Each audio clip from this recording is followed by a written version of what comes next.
नेहरे नेहरे आमायाङ्गना महारानी सासुरे बोलैया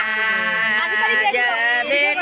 किया बैया सासुरे बोलैना जे हो मोरा कही है कि बालम किया बैया वही को देवैना अपने नाको की सरवोमी को देवैना नाको की बेसर उतर हुना पाली ऐसे आई गेलैना